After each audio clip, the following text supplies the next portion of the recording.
Hi, I'm Carl Azuz for CNN 10. Every once in a while, we devote a special edition of our show to a single big topic. And in the business world, there are fewer big topics than Amazon. It started as a retail website in 1995 selling books.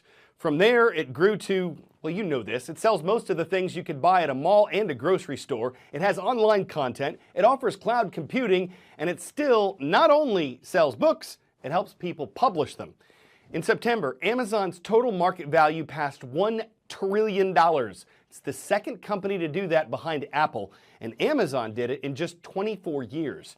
In January, Amazon founder Jeff Bezos became the richest person on earth. His net worth, according to the Forbes Business Media Company, is around $160 billion, give or take.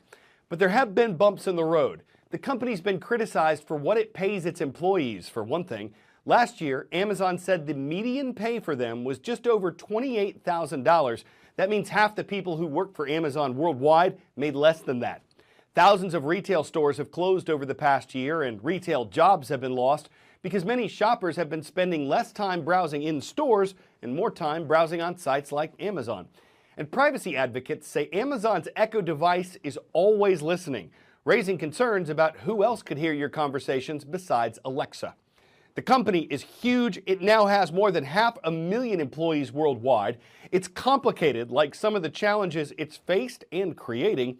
It's also changing the way the world buys goods.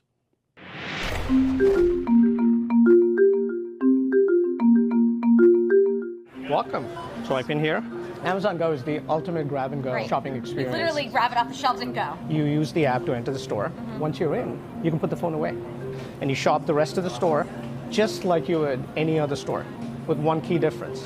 When you're done, you could just walk out. Nothing is simple about the technology behind this cashierless store. The Amazon Go market uses artificial intelligence to monitor what you've reached for on the shelf and to make sure you're charged for what you walked out with, and nothing else. What we had to do unique in this use case was build the sensors, the cameras. All these cameras and sensors above us. The cameras in the ceiling. We had to build the specific machine learning algorithms. The problem that we have to solve in Amazon Go is who took what. When I take this item off the shelf, it's in my virtual cart. When I put it back, the item goes back. It's an easy problem to solve when you have a single person in the store, but when there's multiple people, a lot of products, if you look around, look very similar to each other. Right. So that's where the challenge comes in.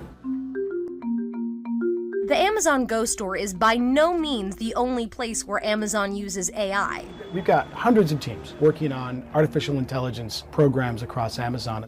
Artificial intelligence, like machine learning, powers the simplicity that we always want to offer to our customers. Whether it's fulfilling orders or delivering packages, those teams are working constantly to improve the customer's experience. Inside Amazon's warehouses, AI is hard at work. These are Amazon Robotics drive units. Once a customer actually purchases an item, either on their mobile app or on their computer or laptop, the system identifies the pod where the item is actually located in a field, and the bot maps out the most efficient way through using machine learning to get that pod, which has that item that that customer purchased, to the associate. So there's some people out there that will hear robots, machine learning, AI, and think jobs, they're going to be gone. What we've actually determined when we've actually deployed our solutions in our fulfillment networks is that we actually are relying a lot more on our associates. We've increased their efficiency, and it really gives them the ability to work on different tasks. And we've actually grown our associate employment across the globe to date. Alexa, order dog biscuits. And of course, 1 moment. the AI tool you're most familiar with Here's what I found. is always learning new tricks. Achieving what Alexa is right now is a super hard challenge. Going from that to the future, I would like Alexa to respond to your mood, your sentiment, your feelings as expressed in your speech. The one key advantage we have is we now have so much more data. So is it a big challenge? Yes. Are we up to that challenge? Heck yes. In the evolution of Alexa, is it still in its infancy? Is it a toddler now, or is she a toddler now, an adolescent, teenager? Certainly hasn't graduated from college. No, AI hasn't graduated from college overall, right? And I think AI as a field is in its infancy. Think of it as an older toddler who's going to grow up to be an adult that just stuns us with her brilliance, right, is where we are. Is Amazon a monopoly? Well, it's not really an easy question to answer. First, you have to understand what the core tenet of Jeff Bezos' business philosophy is: patience. Go back to the original letter that Jeff Bezos wrote investors in 1997. He wrote that investors to Amazon shouldn't expect Amazon to operate like most companies, because Amazon wouldn't judge itself by short-term profits, the thing that almost every other company cares about, only the long term. And Bezos and Amazon stayed true to that. Its first few years, Amazon barely made a profit. It invested billions of dollars back into the business, and it just kept growing and growing and growing and growing. And now that patience has paid off with incredible profits over the last few years. We all know on some level what a monopoly is. We played the game. But in the context of antitrust law, it's a specific thing. It's meant to stop a company from forming that can dominate the market in such a way that competition is impossible. Those who do not think Amazon is a monopoly say that because Amazon is offering its customers lower prices, it can't possibly be an antitrust case. Those low prices are a benefit to consumer welfare, and it would be impossible to regulate exactly how low is too low for prices. The lodestar of antitrust enforcement is, how are consumers affected? Do consumers pay more? Do they have less choice? Then it's time for the antitrust cops to get on the beat. This is David Balto. He worked on antitrust cases for the Justice Department and the FTC for years and is skeptical about Amazon being a monopoly. When consumers are paying less and have a greater amount of choice, which seems to be the simple message from Amazon's business model, there's not a reason for intense antitrust scrutiny. But some say that business model is a direct threat to customers. This is Lena Khan. She's a lawyer who has really helped shape the debate around Amazon and antitrust law. To people like her, Amazon's willingness to sustain massive losses isn't just a savvy business move. It's an example of predatory pricing.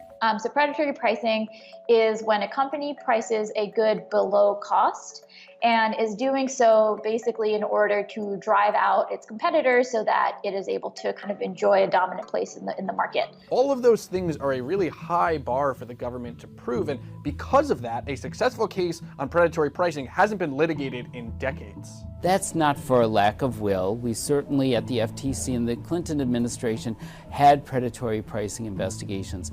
But at the end of the day, you have to convince yourself that consumers would be better off if you stop these practices. And that's like looking for a unicorn. But to those who do think Amazon right now is acting as a monopoly, the government's view of predatory pricing is outdated. The reality is with tech companies, you have a marketplace that is winner take all. So if you're a Facebook or an Amazon or a Google, your main goal is to try and acquire as many users as possible at the very earliest stages, because once you have a lot of users, it's going to be much more difficult for rivals to divert users away from you.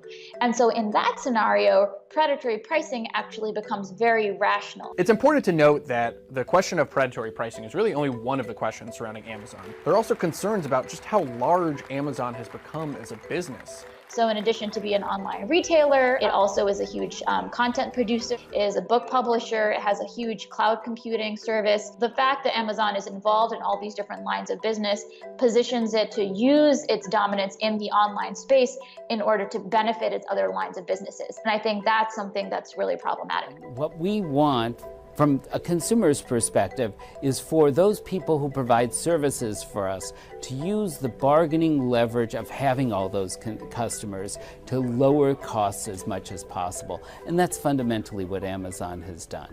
So whether Amazon has an unfair advantage over its competitors, whether it's a monopoly, all those things are an open debate. But what is not a debate is right now, Amazon is winning.